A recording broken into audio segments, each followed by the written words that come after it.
दोस्तों 2024 के चुनाव के मद्देनजर आखिरकार कांग्रेस ने भी अपना तुरुप का इक्का चल ही दिया। खबरों के मुताबिक मल्लिकार्जुन खड़गे उत्तर प्रदेश से भी चुनाव लड़ेंगे। नमस्कार दोस्तों, आपके साथ मैं हूं मुबश्शरा और आप देख रहे हैं द कट। दोस्तों, स्वतंत्र पत्रकारिता में हमारा सहयोग करें, हमारे चैनल को ज्यादा से ज्यादा शेयर करें और अगर आप चाहें तो ज्वाइन और थैंक्स बटन दबाकर हमारे चैनल की आर्थिक मदद भी करें। दोस्तों, अगले साल चुनाव होने वाले लोकसभा चुनाव में अब कुछ महीने का ही समय बाकी रह गया है। ऐसे में कांग्रेस इंडिया गठबंधन के साथ अपनी चुनावी रणनीति बनाने में जुटी हुई है। साथ ही कांग्रेस एक खास योजना के तहत उत्तर प्रदेश में दलित वोटरों को अपनी तरफ करने में लगी हुई है और यही वजह है कि पार्टी कांग्रेस अध्यक्ष मल्लिकार्जुन खड़गे को यूपी से लोकसभा चुनाव में उम्मीदवार बनाने की तैयारी में जुट गई है, जो कि भारतीय जनता पार्टी के लिए अच्छे संकेत बिल्कुल नहीं दे रहे हैं। क्योंकि जैसे कि 2024 से पहले ही भारतीय जनता पार्टी को कई जगह से झटके लग चुके हैं। कहा जा रहा है कि इससे न सिर्फ कांग्रेस को बल्कि इंडिया गठबंधन को भी फायदा मिलेगा, क्योंकि राज्य में मायावती की पार्टी बीएसपी की पकड़ पिछले कई सालों में फीकी पड़ी है, जिसका फायदा कांग्रेस को होगा। दोस्तों, आपको ये समझना होगा कि इस प्लान से इंडिया गठबंधन मोदी सरकार पर सीधा हमला करेगा। अभी तक बीएसपी उत्तर प्रदेश की ऐसी पार्टी है जो किसी भी गठबंधन में शामिल नहीं हुई है। बीएसपी सुप्रीमो मायावती ने ऐलान किया है कि उनकी पार्टी अकेले चुनाव में उतरेगी। टाइम्स ऑफ इंडिया के मुताबिक कांग्रेस अपनी पार्टी के राष्ट्रीय अध्यक्ष मल्लिकार्जुन खड़गे को उत्तर प्रदेश की किसी आरक्षित सीट से लोकसभा चुनाव में उतार सकती है, ऐसी खबरें सामने आ रही है।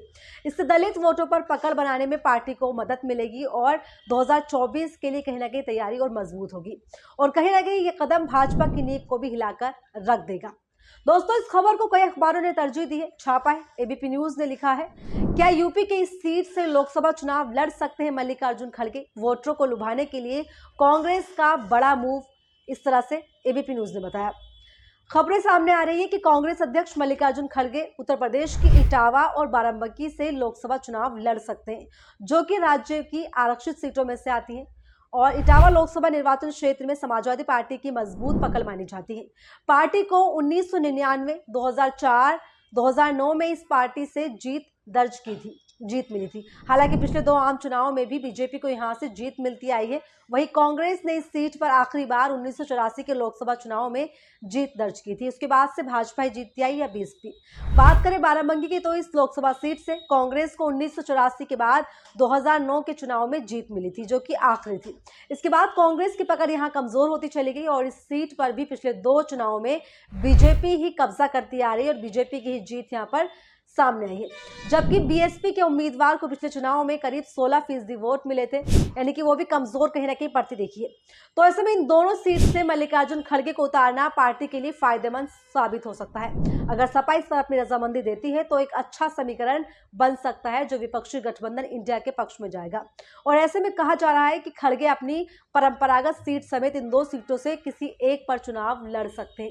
इसी के साथ कांग्रेस नेताओं की तरफ से दावा किए जा रहे हैं कि राहुल गांधी केरल के वायनाड लोकसभा सीट के अलावा अमेठी से भी चुनाव लड़ सकते हैं।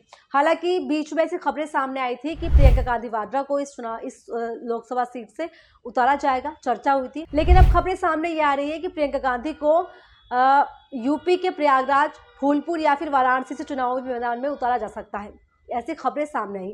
तो अब भाजपा के लिए मुश्किलें बढ़ने वाली है, क्योंकि मल्लिकार्जुन खड़गे बहुजन समाज के नेता है और अब तक के 2 बड़े ही चेहरे हैं जो हम देखते आए हैं, जिसमें कि जो रिप्रेजेंट करते हैं, एक तो हो गए मल्लिकार्जुन खड़गे और दूसरा मायावती।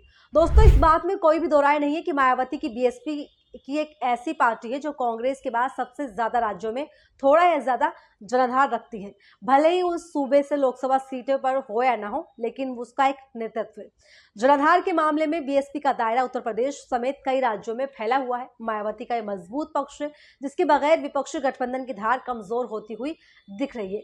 लेकिन यह भी सच है कि वर्तमान में उत्तर प्रदेश में मायावती की अकेले दम पर स्थिति काफी ज्यादा कमजोर होती हुई दिखाई दे रही है, पिछड़ती हुई दिखाई दे रही है। और पिछले 1.5 दशक में सीटों पर जीत हासिल करने के लिहाज से बीएसपी विधायक और विधानसभा और लोकसभा चुनाव जो है दोनों तरह से कमतर दिखती आई है। इसके बावजूद भी मायावती अभी भी उत्तर प्रदेश में एक बड़ी राजनीतिक पार्टी मानी जाती है और कहा जाता है, और उसके पीछे की सबसे बड़ी जो वजह है वो है उनका वोट बैंक।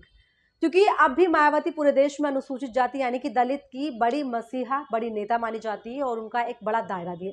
ऐसे में कांग्रेस ने जो दांव चला है कई मायनों में सफल भी साबित हो सकता है और भाजपा के लिए परेशानी का सबब भी बन सकता है।